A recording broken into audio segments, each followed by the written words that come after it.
आज मैं आपको एक गैंडे की कहानी सुनाने जा रहा हूँ। और ये गैंडा इतना फेमस हो गया कि इसके नाम पे एक त्योहार मनने लगा, एक परंपरा मनाने लगे लोग। और ये बात है उत्तराखंड के एक राजा थे, वो चंद वंश के राजा थे।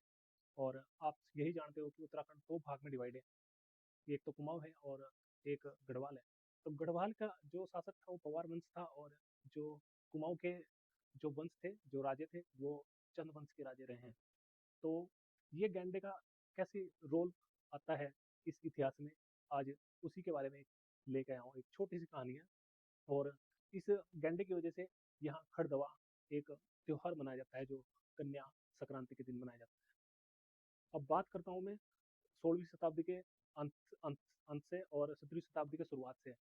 मतलब 1597 से लेके 1621 तक, ईसा तक, एक राजा राजा थे, चंद्रवंश के राजा थे, जिनका नाम था लक्ष्मीचंद।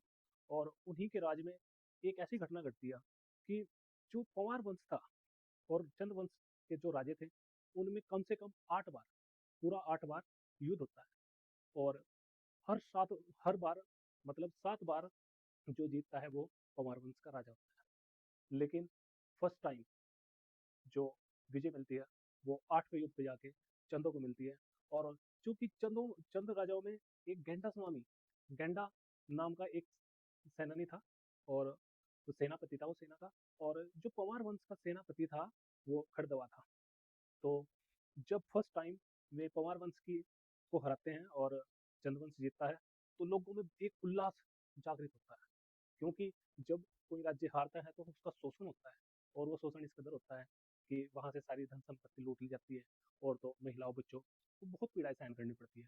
तो यहाँ जो खड़तवा जो त्योहार है, जो ये परंपरा निभाई जाती है, उसमें होता क्या है, इसको ना बड़े हर्षोल्लास के साथ ये लोग मनाते हैं। और ये कन्या संक्रांति के दिन मनाई जाती है। और इसकी जो खास बात है त्योहार की, एक घास फूस का, सूखे फूस का पुतला बना लिया जाता है, और जो कन्या संक्रांति के दिन उसको बना के रख दिया जाता है। और जब शाम हो जाती है तो सब अपने घरों से जलती हुई मसाले लेके बाहर निकलते हैं, और उस जो पुतला है उसके चारों तरफ इकट्ठा हो जाते हैं और उसको अग्नि दहन कर देते हैं। तो इसी बीच वो सब अपने घर से ककड़िया भी लेके आते हैं, और उसकी ही खुशी में जिस तरह रावण को फूका जाता है और बड़े खुशी के साथ फूका जाता है, तो वे इस त्योहार को इस तरह एंजॉय करते हैं। जो ककड़ी लाते हैं तो उसको सब में बांटते हैं, और जो छोटे बच्चे होते हैं वो उस पुतले की आग, जलती हुई आग को लांघते हैं, एक बच्चा इधर से उधर कूदते हैं।